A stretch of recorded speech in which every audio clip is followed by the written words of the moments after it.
Here's a riddle. How do you build native cross-platform mobile applications quickly without having to rewrite code and hire consultants at a huge cost? Titanium from Appcelerator. Called the easy button for mobile application development, it allows you to focus more on what's important, getting product out the door. Join the more than 1.5 million active developers who have created over 13,000 apps at www.appcelerator.com.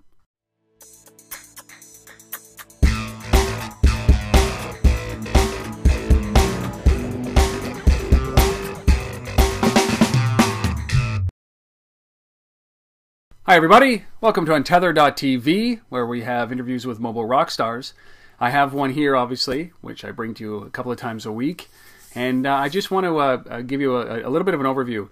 What we're seeing in the mobile gaming industry is something of unheard of. I think it's a very disruptive space, as I'm sure you all do, and I ran a mobile gaming company for 4 years, and this is one of those things that we saw, which was the race to zero as fast as you could. You know, initially a lot of companies would start by charging a certain amount of money for their games, all the effort that would go into it, and when they would launch on any of the app stores, it would very quickly plummet to zero. So even if you started charging $1.99 or $2.99 or $3.99 or $9.99, eventually this became the race to zero because of the competition and because of the way that the app stores were made. So what do these guys do? How do they make money? Which is the big thing. A lot of these companies are creating innovative games. They have to make money to create the second game or the third or another iteration. And not every one of them is going to be a Rovio success like Angry Birds. In fact, Angry Birds is just Angry Birds. So what do people do? And that's why I've brought Josh Hernandez on, who's the co-founder and CEO of TapMe, to talk about their advertising platform, what makes it different, why you guys should look at it seriously, because you have to make money while you're building games, and we all know that you're not going to get rich just building a game and charging $1.99 per install. So Josh, thanks man for coming on and doing this. I really appreciate your insight. Thanks for having me. I appreciate the opportunity. So where are you, first of all, physically? So we're based in Chicago. Okay. Which is a really interesting kind of setting for a in-game advertising company. Yes. I like to say that I've got my customers are literally across the street from the river where we're at. Yep. Lots of big agencies and brands here. Yeah. Well, I like putting it all in perspective. So, did you found it there as a result of of what's around in Chicago, or were you already in Chicago? We were already in Chicago. Part of our history is we started as a game studio. With the idea of putting an advertisement inside of an achievement, which kind of spawned what the current business is. But we're already here. Part of the investment strategy and like looking out, looking out to the valley, looking out to the East Coast. We decided to keep it here for a very particular reason, and that's that our customers are literally right across the street. Yeah, well, it helps to be within walking distance to your customers who you're selling to. So. Why don't you just talk a little bit about what it is, what TapMe is, and we're going to get right into this. So TapMe is the first in-game or mobile in-game advertising platform specifically designed for games, and it's actually, we like to say it's the first ad platform for games that was created by game developers for game developers. Having that kind of unique insight into how a game is designed and what it takes to make a good and fun game. Is something that we pride ourselves on, and it really helps us develop a product around advertising revenue that's just going to help add value to the game versus get in its way. So, good way to start here is that first question out of the gate is how what's the different perspective when it comes to a game development company and advertising versus an advertising company and advertising? I mean, what makes your position so unique around just because you're a game developer? So up until now, advertising companies have always just looked at the eyeballs that are on the game, right? It's how many people are playing the game. So usually they were approached by an advertiser or game developers would approach an advertiser and say, "We've got 2 million uniques a week. Put your ad here." Right. And the advertisers who are kind of looking for that more creative or build it with the success of the game have never been able to participate in that outside of the big, Hollywood style games where you can put in 3D kind of advertising, real world stuff, yep. Stuff that IGA and Massive does. Yeah. So what we saw was, hey, a third of the content on mobile our games, and it's only getting bigger. So we need to find a way, very much like Google found with AdWords, to be able to have advertising around the context of games without interrupting the gameplay or creating more work for the developers. Yeah, that's the basics. And so you guys, I mean, when you look at the landscape, how old's the company right now?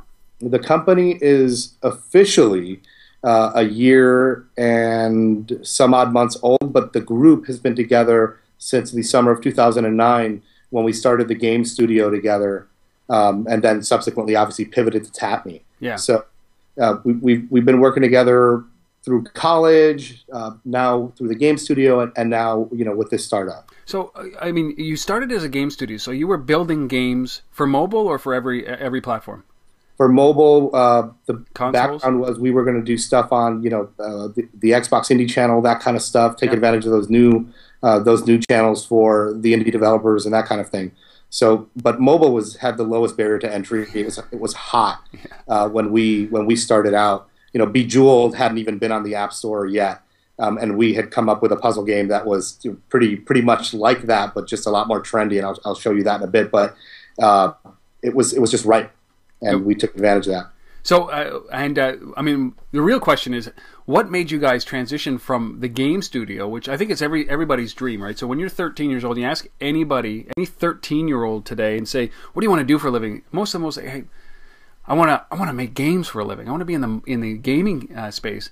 So you guys are in it, and then you transition into an ad platform, which is kind of like the Antichrist, right? For games at this point. But so you go from gaming company to ad company targeting games. What was that transition? So at heart, we still want to live that dream, and we still in our free time as part of our work-life balance, we do work on game projects. Very passionate about that. But the opportunity that was in front of us, because we started the company with the idea to put an advertisement inside of an achievement, it was just massive. And we looked at the space, and we looked at how competitors were approaching it. We looked at the current ad offerings and said, nobody's really approached this from the ground up for games outside of imitating display, right? Yeah. And it just had to happen because at the end of the day, we can stick around making some of the smaller mobile games, but like at our heart here, like everybody on the team wants to make the big RPGs, the big first-person shooters, right, that kind of stuff. And at the end of the day, as a former indie dev, I'm not gonna sell myself as an indie dev, but as a former indie dev, you look at the community and the way that the market's going, and the just utter terribleness of banner ads and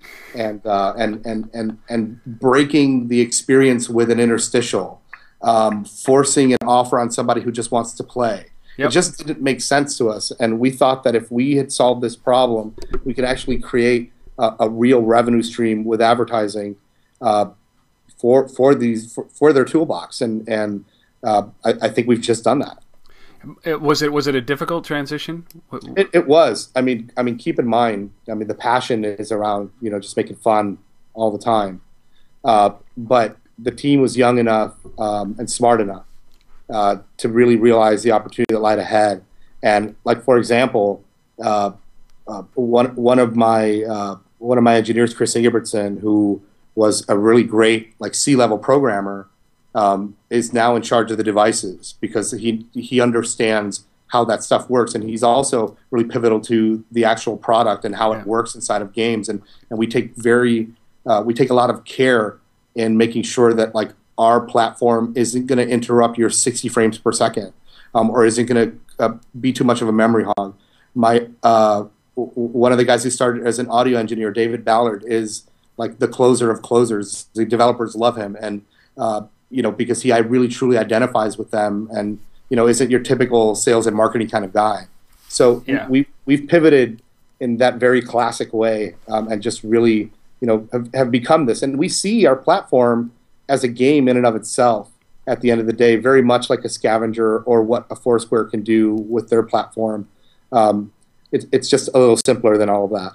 It is, and so you touched on a very key point, which was you looked at this and said we got to be able to build this from the ground up a different way, because obviously what you saw out there with banner ads and insertions, the way they were happening was kind of like what the web is trying to do to mobile in general, which is take what worked on the web sort of and try to make it work on in a smaller format on mobile. So, I mean, what was your key finding? Even Apple gets into this with iAds, where they're making it an immersive experience on the device, and you don't leave the application to go and click through to a web page. What is it about you guys that makes it work so well? I think it's we're not leaving the experience, and to participate in the platform, you don't need to leave the experience. And even with iAd as immersive as it is, if you put it inside of a game, when you're tapping on that ad, you're going into a completely different experience. And games are such unique forms of art, which require the player to kind of be engaged. That's why a platform like Achievements can sit across all games, because it's really just there.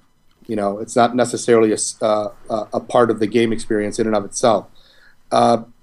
At the end of the day, we look at the big differentiator here as context. Games have never been looked at in that way. Mm-hmm. They always look at the story or the very high-level concept of a game. They've never looked at the contents of the game. They've never looked at... so explain that. I mean, context in the game, so it's not just the storyline of the game, it's something else. It's AdWords all over again, right? Yeah. So it's looking at the paragraphs of text and extracting, the keywords that would drive people to that page from an advertisement. It's the same thing can be done in games. We can look at the context of actions, objects, location, power-ups, that kind of stuff.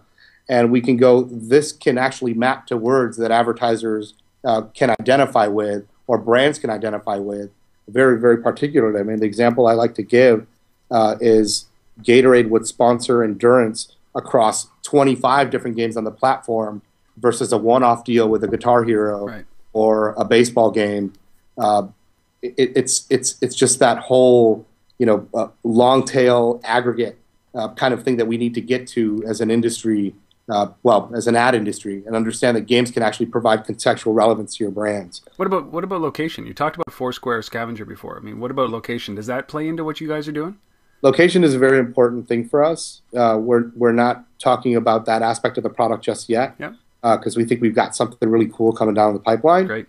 But it's all about hyperlocal down the line, especially for a lot of the advertisers today, and figuring that stuff out within the context of somebody's entertainment experience is very important.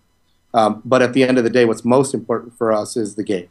Yeah. And making sure that game is played more, making sure that game is, given its due respect from an experience standpoint. So how do you balance that? I mean, how do you guys make money?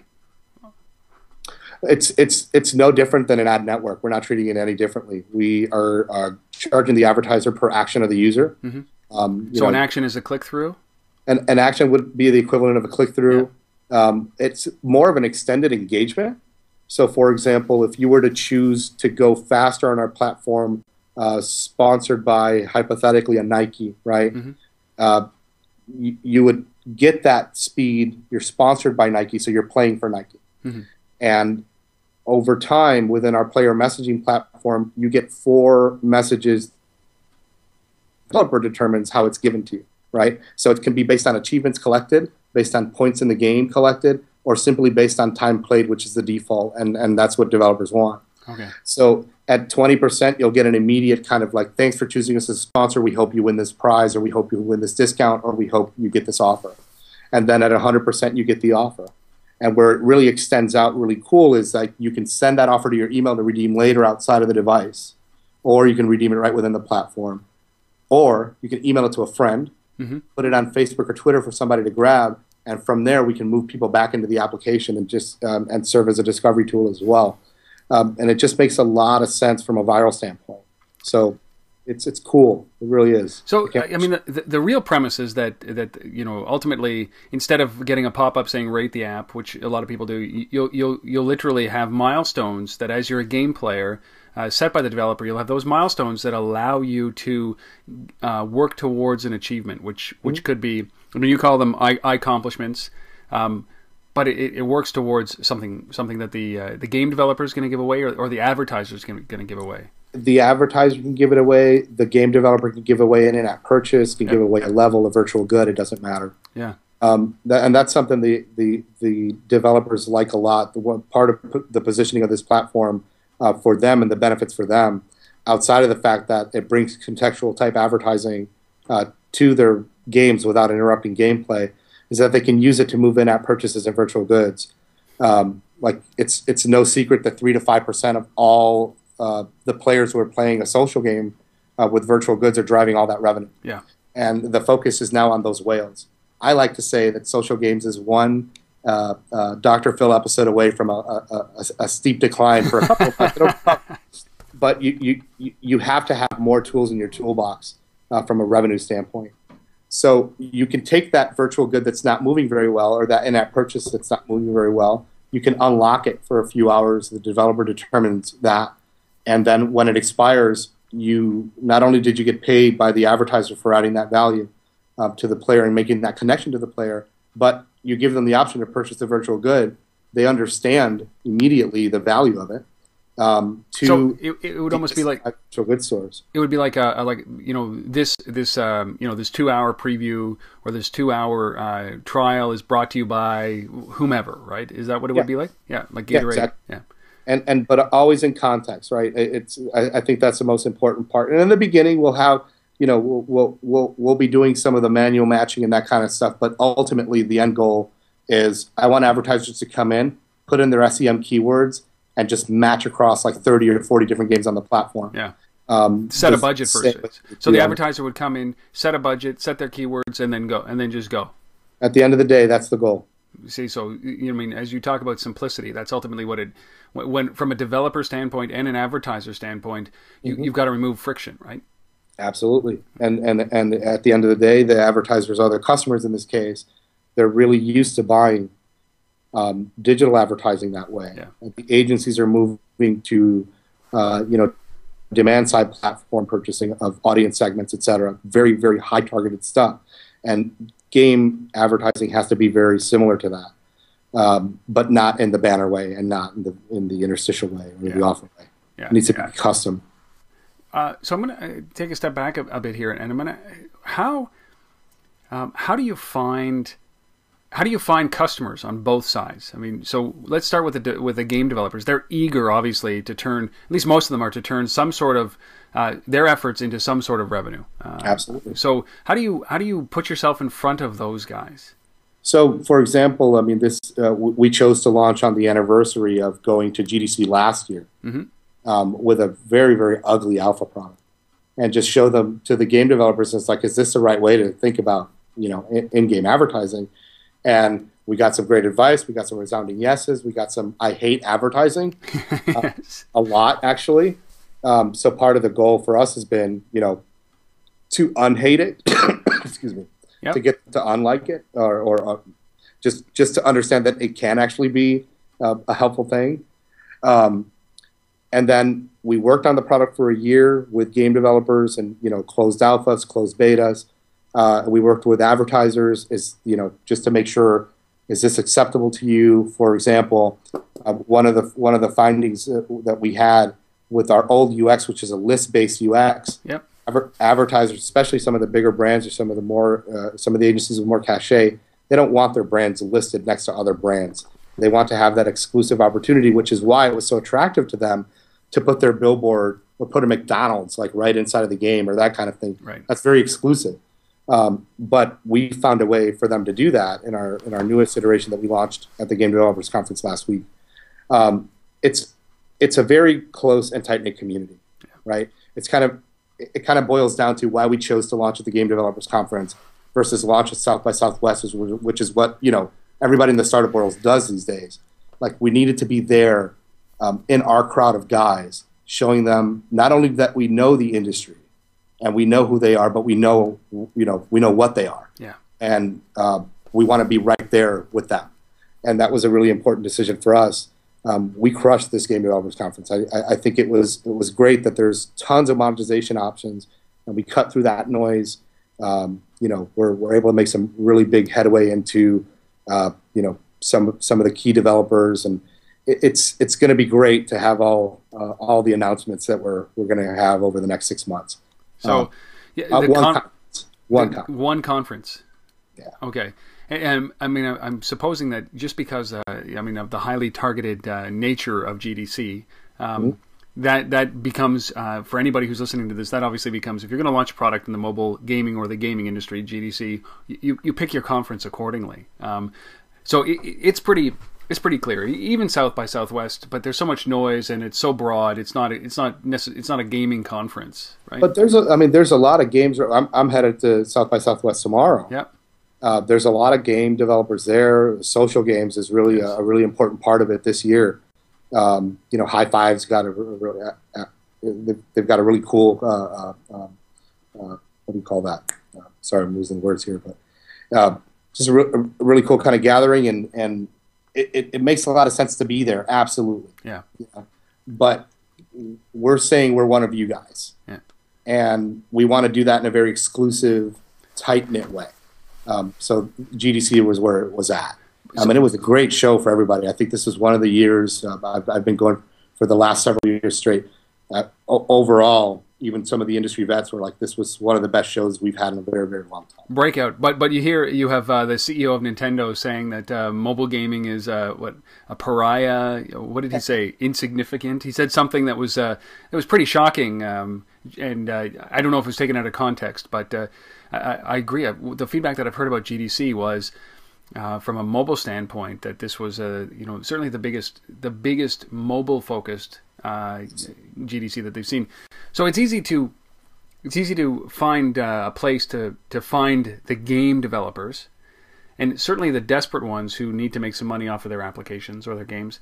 What about the advertisers? How do you bring those guys in to yet another mobile gaming advertising platform?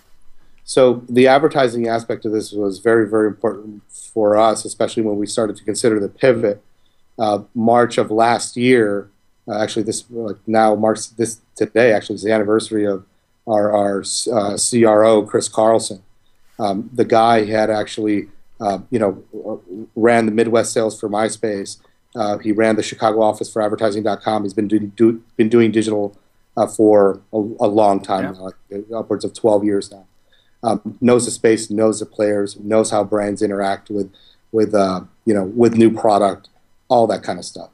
And we've been developing, as I said, because we're in Chicago, and I look out the window as I say that, the brands are right there, and there's a lot of electricity in the air right now around startups in Chicago, enough so that like people are opening the doors and really helping us develop this product. So that's an important thing. So over the last year, the buzz that we've generated internally has led us to a pretty big win.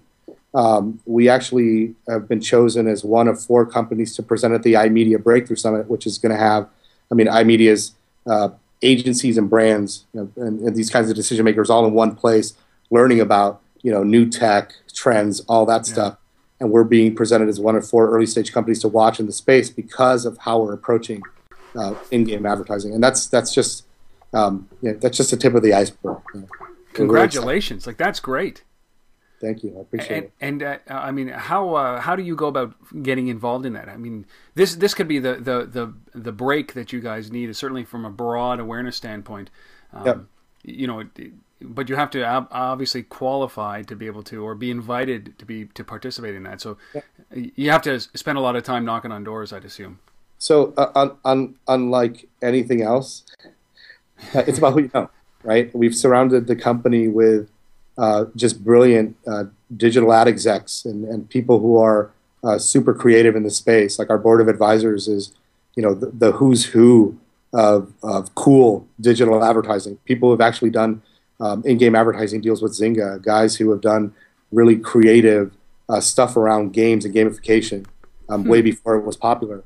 And it's at the end of the day, it ends up as just part of our culture and part of our connections, and we're going to leverage those, obviously. So getting into iMedia is a function of, you know, just knowing the right people, having the right message, team, and market to be chosen for that kind of thing. Well, I mean, it's huge, and I think that that's the lesson here, is that obviously what you've got to be able to do is you've got to have a very clear offering that benefits. I mean, you're benefiting both sides. You're generating revenue for the game developer, and you're also generating awareness through the games for the advertisers. If I'm going to advertise in a game, or if I'm going to participate with you guys at TapMe, what are you promising them, or what it would be deemed successful? You know, you have metrics in the TV world about, you know, this show gets this many, you know, this many people watching it. You get metrics in the web world by saying, hey, listen, it's a click-through rate of this. It's not very good, but we get this many uniques and this many views. You know, what are the advertisers asking of you for in-game advertising? I think it's much of the same thing, just in terms of that. The previous generation of in-game advertising promised like a lot of ROI around, you know, around their display advertising in 3D games and that kind of thing. You know, banner ads promised the click-throughs and just reaching the eyeballs. We're seeing a couple of different cases. We're seeing that direct marketers we can make the ROI case from there if they cooperate and provide the kind of data that we need to prove that case for them. But there's, I mean, obviously social media has kind of changed a lot of the stakes of awareness out there. Yep. Some people put a lot more value in getting a Facebook like or getting a Twitter follower than they would even driving that person to the store right then and there. So we're seeing it from both sides, and obviously, as a tech company, metrics and measurement is a very important driver for our culture and who we are. I think, for example, you know, in-game metrics have been severely underutilized over the last few years, and granted, it's still in its infancy, and you can thank social games for really highlighting that for the rest of the industry. But it's completely underutilized. The things you can do with metrics, just from a targeting standpoint as well as a gameplay standpoint, are going to be phenomenal, and we're going to take advantage of that at this company as well. Well, you know, you brought up an interesting point, because you know, there's a line obviously that you can't cross with in-game metrics. Just because it's a connected game doesn't mean that you should know everything about the end. You know, the person playing the game. Yeah. And you know, I trust that a lot of companies like yours and game companies are controlling that, and not being disingenuous with their knowledge of you. Maybe I'm a little naive, but you know, I'd like to think that a lot of companies respect a lot of everybody's privacy, and I know that TapMe does. So one of the things though is how I mean, I don't know if you can answer this or not, but how do you price this? So if you're a new platform, like, hey, here we are. You can bring as many game companies on, but then how do you go out to somebody like Gatorade? I don't know if they're a client or not, and say, hey, if you pay us X numbers of dollars, we don't have any metrics right now, but you know we can drive traffic for you. Do they take a gamble on you guys? Well, you take a gamble with pretty much like any early stage early stage service. Yep. But we have been collecting metrics now officially for a good 3 to 6 months. Okay. And using it to iterate the product, but it's showing a lot of promise around the engagement. So, you know, depending on the game and the old platform, we were seeing anywhere from 8 to 20% engagement rate on this thing. So we know that they're interacting with it. Yeah. The new platform that we launched on Monday, it's upwards of 50 to 60% engagement rate. Wow. So what do you attribute that jump to? The interface. Okay. We had a screen in there in a previous iteration that dropped half of the users that came in. Wow. Okay. So duh. Yeah. Like, take that screen out, and the numbers jumped a little bit. Make the interface, make the interface fun and pretty and interactable, and get a little bit more. Yeah. Demonstrate the value of what they're getting very clearly, and you get a little bit more. And it's all about just going through those iterations. But from an advertiser standpoint and taking a gamble on what we're doing, I think we're doing it the right way. And then from a privacy standpoint and the users, I don't care what age they are or anything like that. I think the game genre is kind of predetermined that anyway. We can take that data from there.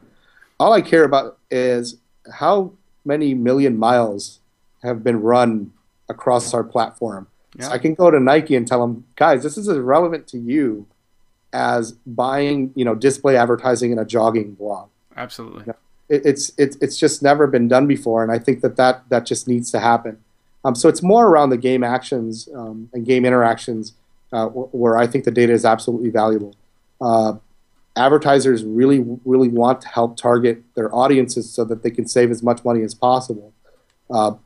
But at the end of the day, we're not quite there yet. Yeah. And I think they understand that. I think that's why agencies are developing their own DSPs and whatnot. But when it's ready, we can plug into that kind of stuff as well because of the historical nature of game genres, etc. I won't need to collect your emails. I won't need to collect your, who you are. We're going to leave that to the advertiser. If you want to give them something that's of value enough where they'll actually give you their age and email, yep, then just make sure it's worthwhile for them. Yeah, everybody has a price. Exactly. Yeah. So, how important is it for the advertisers or the brands? They're scrambling, right? They're looking for new technology or new quivers in their, arrows in their quivers, whatever analogy you want to make. But they really do have to start looking at alternative platforms because of the erosion that's happening on all the other traditional media platforms, right? Yeah, it's a natural progression of having, these new mediums and having the devices and making it more mass media. Games is finally mass market. Yeah. So now the time is ripe for that. You look at the entire generation Y; they're making money now. They need to be targeted in the way that they're used to being targeted, which means that they get to choose and they do the selections. And unofficially, I guess it's called Gen D, but it's going to be even more. It's going to be a lot harder with those guys because the cynicism that Y has is going to be even stronger. They're going to be a lot smarter, a lot more informed, have access to a lot more information. So you're just not going to be able to get that. Just push this thing in front of somebody, and maybe they'll remember to go buy it later. Yeah, they do need new mediums. And it's you brought up a great point. It's fulfillment, right? One of the biggest challenges, certainly in advertising on one of these devices, is that you don't want just people to have to remember what it is that they saw. Yeah. So you've got two challenges. Maybe you've got to create an immersive environment for them to be able for it to sink in, or at the end of whatever it is, they have to have an action that allows them to do something with it, either buy it at that moment, or bookmark it, or like it, or do something. Right? Or give it to a friend. Give it to a friend. Very important. Yep. It's all about that. I mean, you just hit it right on the head. It has to be actionable. Yeah. And it has to be positive too. Like most people who play games are playing games to kind of, get outside of that experience that they're currently in and just go into that world and into that feeling that games can produce. So it definitely needs to be positive. And people remember when somebody's done something good for them, or given them something that they've appreciated.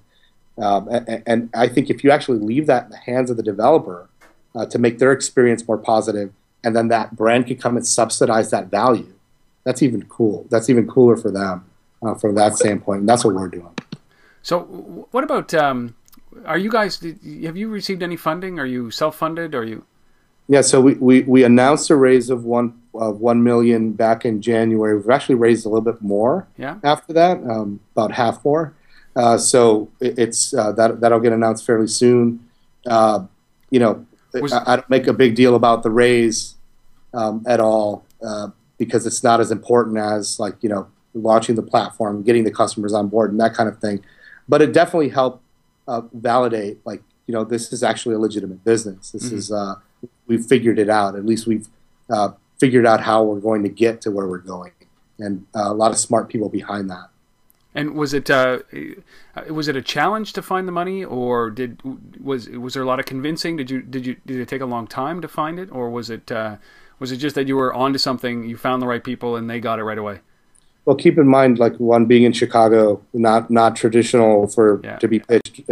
a game concept or advertising concepts have happened here. Yep. But it was hard in the beginning when we didn't know what we were doing. That's kind of like, as it usually is, right? Yeah. One of the benefits, I think, what kind of put us forward. We participated in a Techstars-like incubator here in Chicago called Accelerate Labs, which was run by Sam Yeagan, Troy Hennicoff, here in Chicago. And it really kind of helped gel the team around what we were doing and just clarify our message. And I think we nailed that demo day and had lots of investors interested in what we were doing. Mm-hmm. We chose to go the smaller route, not with a bigger investor, raise more money.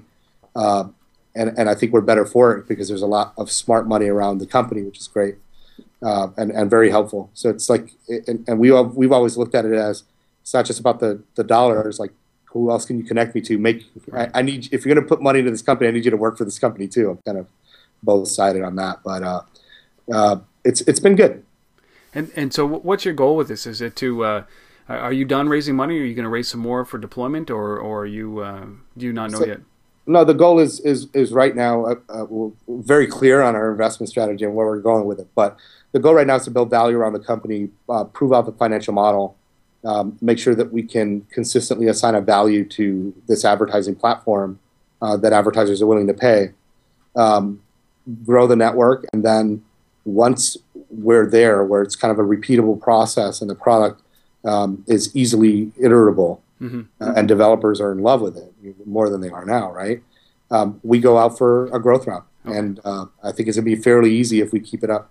And what about, last question about this is about customers. So it's easy to get them on the developer side. It's easy to get them on the advertising side? You're starting to get traction in that space? Yeah, absolutely. I mean, granted, the iMedia win is great, but I was just joking with a VC at a dinner the other night how pitching them made it seem like when I went out to actually go pitch the customers to participate in the platform would be a lot harder. And it's just a lot easier. They get it because they understand the space.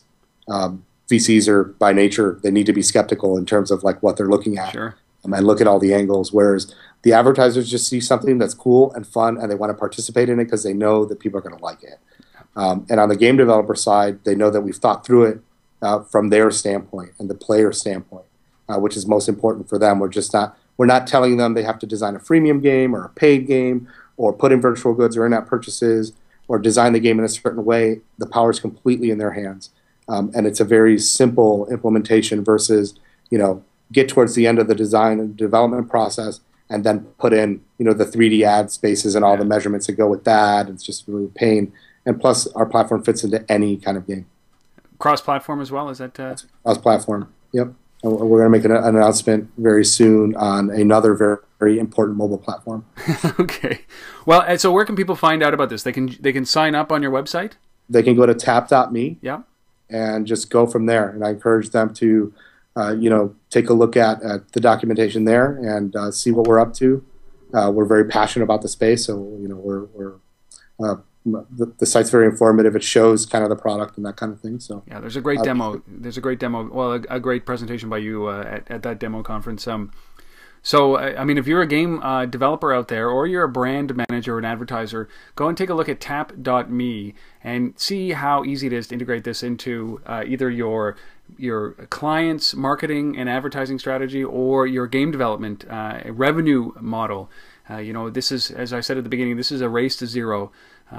There are very few companies and very few games out there that are going to generate a whole lot of money. I think today Rovio just raised $42 million because of the success of Angry Birds, and they've done that. But I dare anybody to name a second and a third that has done the same thing. So you, as an indie developer, you need to start generating revenue from your game so that we get more from you as the years go on, and you don't get discouraged and you don't go and find a government job. We need you to build games, and I know Josh and his team over at TapMe are here to actually facilitate that. So go and do it. It's just that simple. Go and start generating some revenue from your games through Josh's platform. Josh, really appreciate your time here. I'm looking forward to seeing some great things coming out of TapMe and hopefully some great advertisers signing on in the next little while. Excellent. And thank you for the opportunity, and can't wait to give you some more news. All right. I've been speaking with Josh Hernandez, who's the co-founder and CEO of TapMe. Go to tap.me for more information. And as always, I really appreciate you making it to the end here. Thank you so much for watching or listening wherever you are. This has been another episode of Untether.tv. Thanks, everybody.